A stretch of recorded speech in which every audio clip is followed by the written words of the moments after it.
What's up, awesome YouTubers? Rhine1988 or Justin back here to do a video for you guys, and this is going to be my second episode to my Rhine1988 Halloween top 5s. And I know I was supposed to post this on Friday. It's been a pretty busy week, a lot going on, but it is Sunday and I wanted to post it this weekend at least. And I'm going to try to make this video short and not too long for you guys. Yeah, so I'm here to do my second episode, and this is going to be my top 5 somewhat obscure 70s horror films. Now, I say somewhat because you probably have heard of these movies, or you've seen them, but I find these to be some underrated 70s horror movies that, if you haven't seen yet, definitely check them out, and if you've heard of them but you haven't seen them, I still highly recommend them. For me, these are some of my favorite 70s horror movies.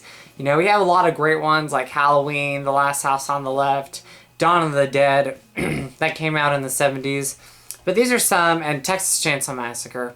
But these are some that I feel are underrated 70s horror movies that are a little bit obscure. Some even more obscure than others. But like my last video, this is going to be just kind of in a random order.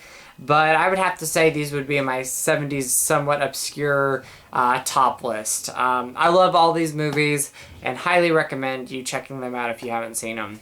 Now, first off is going to be the follow-up to Tobe Hooper's classic Texas Chainsaw Massacre film.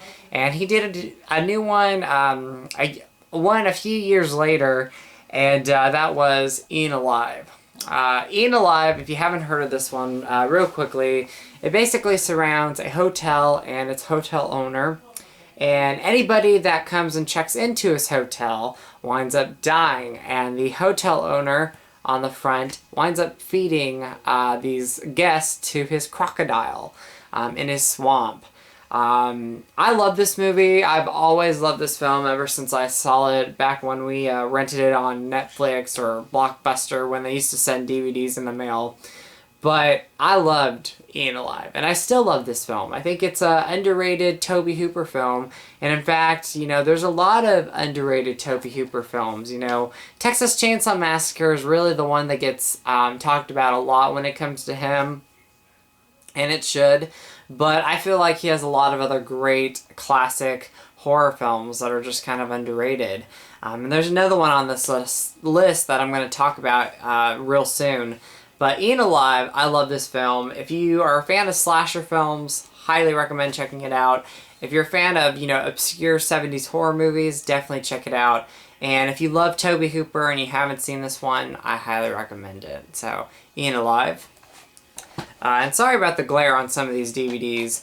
The next one is going to be a 1973 film. A remake came out in 2011 that I really loved. I thought it was great. And the original one is just as good. And it is the made-for-TV movie, Don't Be Afraid of the Dark. This one stars Kim Darby and her husband, Jim Hutton, who move into this old house or old mansion. And once they move in there, Kim Darby basically unleashes these little creature beings that want to kidnap her. And they only come out in the dark. They're afraid of light. And so they wind up terrorizing her, and it has an ending that I'm not going to talk about if you haven't seen it. But that's the basic plot of the film. If you've seen the remake from 2011 starring Katie Holmes and Guy Pearce, I personally love that film. I know a lot of people didn't care for it. But the original Don't Be Afraid of the Dark is a great horror film from the 70s, and one I highly recommend if you haven't checked it out yet.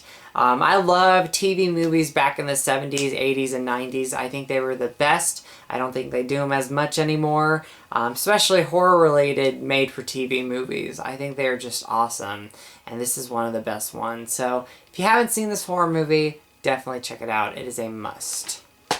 The next one is going to be another Tobe Hooper film, and I watched this recently, and I love the film. And in fact, it's one of my favorite vampire films, and that is Salem's Lot, another made-for-TV movie that was just awesome. Now, Salem's Lot basically surrounds this town that slowly get picked off and turned into vampires. And that is the idea of the film, without spoiling anything for you. I'm pretty sure most people, if not some people, have seen Salem's Lot. But when it comes to 70s horror films, this one doesn't get talked about as much. And as for a Tobe Hooper film, which he directed, it really doesn't get talked about as much either.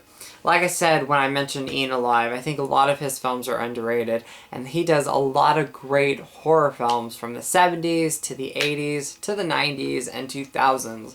There's been a lot of great ones, and Salem's Lot is one of his best. This film I've seen twice. I watch it once a year. It is a long movie, so I don't watch it, more than once a year. But when I do watch it, it is a great film. It has a creepy atmosphere to it. It has that well-known vampire on the back, if you can see him. And then there's the famous, if you haven't seen it, you've seen a clip of it, the vampire boy floating outside the window. Very creepy. And there's some other creepy moments in the film. But Salem's Lot, I highly recommend it if you haven't seen it. The next one is another made-for-TV movie. There's a lot on this list, a lot of made-for-TV movies, but the 70s had a lot of great ones. And this one is Trilogy of Terror. Now this one stars Karen Black, may she rest in peace. She was known in several films, House of 1,000 Corpses, The Burning, I believe, not The Burning. Burnt Offerings, there we go. Burnt Offerings, and this is another one I own of hers. But Trilogy of Terror surrounds 3 stories. It's an anthology film like Creepshow. And the main one, or the last one, surrounds this little doll right here that terrorizes Karen Black. And in every story, Karen Black stars, and she plays different characters. So that's the idea of the film. I haven't seen this one in a few years, but when I saw the film, I loved it. And it's one I've kept in my collection. I think it's a great horror film. Again, like Salem's Lot and Eaten Alive, not Eaten Alive, but Don't Be Afraid of the Dark. This is one of the best made-for-TV films, and if you haven't seen it yet, check it out. It's a great Halloween watch. I'm going to watch it myself this October, but I highly recommend this one. So, Trilogy of Terror. And the last one is, it's a little bit odd. It's on a combo pack with a pretty well-known horror film, especially with the sequel or reboot that recently came out. But I have The Town That Dreaded Sundown here, the original. However, I'm going to talk about the movie it came with, which is, if you see the poster there, and I'll leave a link down to the trailer if I find it. It's called The Evictors, with Jessica Harper, and who else is in this? Michael Parks. And if you don't know Jessica Harper, she's known for Suspiria and Phantom of the Paradise. Those are some of her known movies. And then Michael Parks, he was in, a lot of Quentin Tarantino movies. But The Evictors, like I said, right there, came in this combo pack with The Town That Dreaded Sundown. And originally this was going to be released on its own. However, it wound up being in a combo pack, and it's a real shame because for me, The Evictors is a great horror film. It's really more of a thriller, but I still consider it to be a horror film. Now, the basic plot of Evictors is it surrounds Jessica Harper and Michael Parks. They're a couple. They recently moved into a farmhouse, and a lot of crazy things start happening to them. And that is the plot. They start getting terrorized. It's a weird film. Again, one I haven't seen in a few years, but I loved it when I saw it. And in fact, I like it a little bit more than The Town That Dreaded Sundown. It's a great horror film. It's directed by the same director. And if you have this pack, and if you haven't watched The Evictors yet, please do so. It is a great horror film. It's the only way you can see this movie, sadly. But yeah, I personally really enjoyed the film. But that is going to be my top 5, or Rhine1988's Halloween top 5s, somewhat 70s obscure horror films. Something like that. I highly recommend checking out all 5 of them. You can pick them up. Definitely do so. They are great Halloween watches. And next week is going to be my top 5 Wes Craven films, a tribute to the late Wes Craven. So, hope you guys enjoyed this video. As always, you guys are awesome. You guys rock. hopefully you see me next Friday. If not, you will definitely see me on the weekend, and I will talk to you guys later. So, hope you're all doing well. In with the positive, out with the negative, and go eat some Skittles. Alright, guys.